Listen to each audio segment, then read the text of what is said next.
అందరికీ నమస్తే. ఆంధ్రప్రదేశ్లో కీలకమైనటువంటి పార్లమెంట్ స్థానం ఏదైనా ఉందంటే అది బాపట్ల పార్లమెంట్ స్థానం. ఇది రిజర్వ్డ్ కాన్స్టిట్యున్సీ.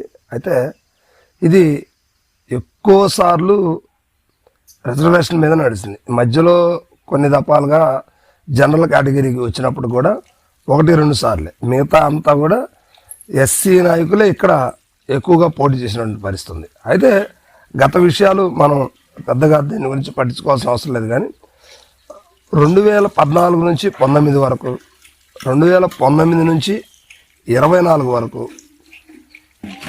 2024 నుంచి ప్రజెంట్ ఇప్పుడున్నటువంటి ఎంపీ గారు ఎవరైతే ఉన్నారో వీళ్ళ వరకు కొన్ని మనం వేరియేషన్స్ చూద్దాం. సో ఇక్కడ మనం ఎవరి గురించి ఎవరిని హైలైట్ చేయడానికి కానీ ఎవరిని కించపరచడానికి కాదు, ఉన్నటువంటి ప్రజల్లో గ్రౌండ్ స్థాయి ఎలా ఉంది, ఎవరికి పాపులారిటీ ఉంది, నిజంగా ఏ నాయకుడు అయితే బాపట్ల ఎంపీగా కరెక్ట్గా ఉన్నారు, ఏ నాయకుడు ఎక్కువగా ప్రజల్లోకి వెళ్ళినటువంటి పరిస్థితులు కనిపిస్తున్నాయి అనేది ఈ వీడియోలో మనం తెలుసుకోవడానికి ప్రయత్నం చేద్దాం. సో ఇదంతా కూడా గ్రౌండ్ వర్క్ చేసినటువంటి రియాలిటీగా ఉన్నటువంటి వీడియో ఉంది.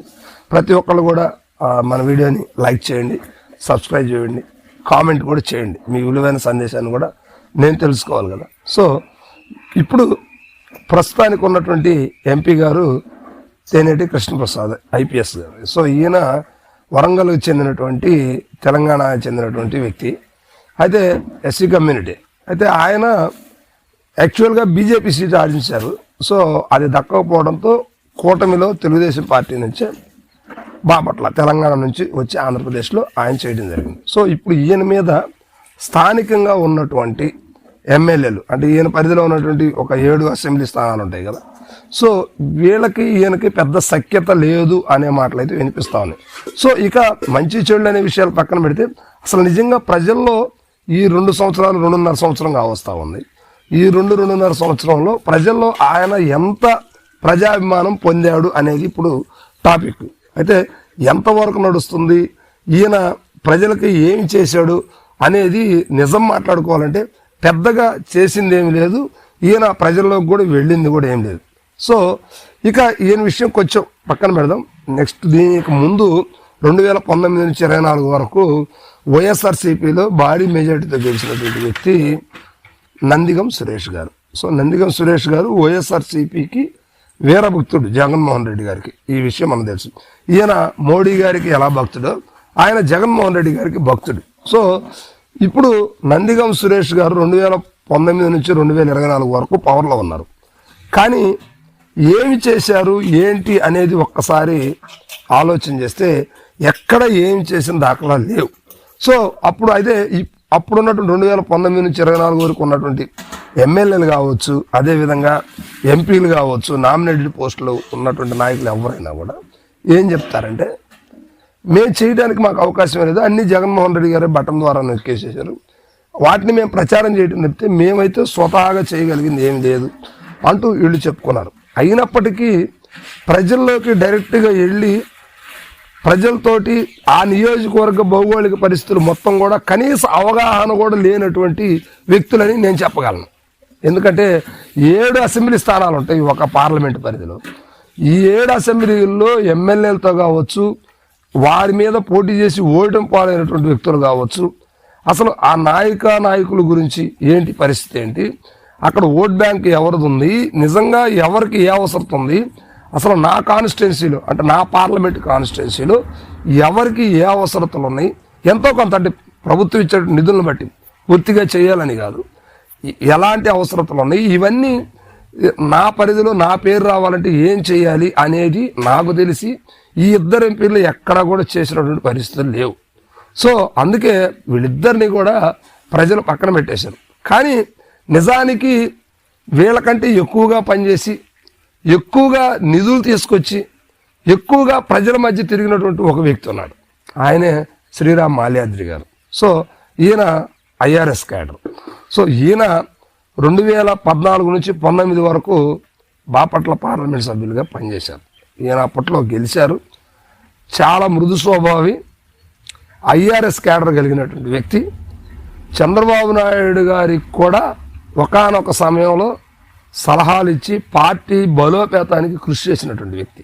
కానీ బాపట్ల పార్లమెంట్ని రెండు పార్టీలు అంటే అటు తెలుగుదేశం పార్టీ కావచ్చు, ఇటు వైఎస్ఆర్సీపీ పార్టీ కావచ్చు, ఉన్నటువంటి ఒక కమ్యూనిటీని పక్కన పెట్టి మరో కమ్యూనిటీకి ఇవ్వటం మంచిదే, తప్పని ఎవరు అనరు.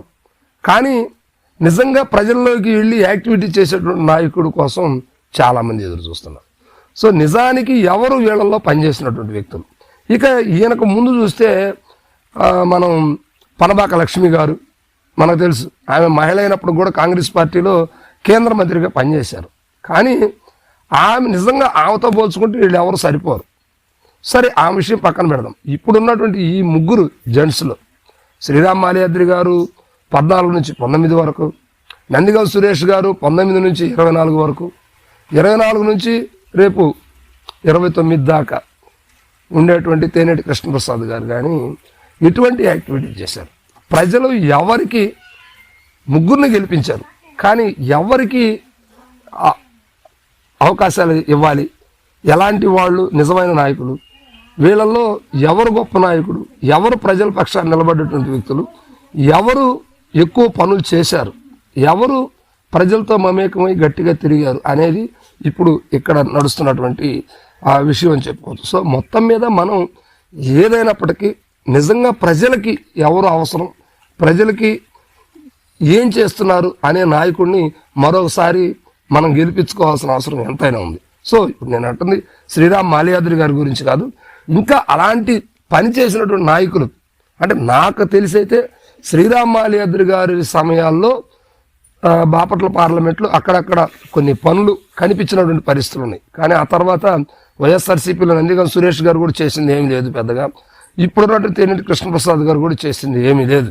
కానీ శ్రీరామ్ మాల్యాద్రి గారి పేరు మాత్రం తగ్గిపోవడానికి కారణాలేంటి? తెలుగుదేశం పార్టీ నాయకులేనా, లేకపోతే ఆయన స్వయంకృత అపరాధం ఏమన్నా ఉందా అనేది మనందరం కూడా తెలుసుకోవాల్సినటువంటి విషయం. సో మొత్తం మీద ఒక బలమైనటువంటి నాయకుల్ని, మంచి నాయకుల్ని, ప్రజల శ్రేయస్సు కోరి నిజంగా నడిచేటువంటి నాయకుల్ని గెలిపించుకోవాల్సిన బాధ్యత మనం ఉంది. అయితే ఈ ముగ్గురులో మీకు ఏ నాయకుడు అంటే ఇష్టం, ఎవరంటే నిజంగా నియోజకవర్గంలో పనిచేసి నిరూపించుకున్న నాయకులు మీరే కామెంట్ చేయండి.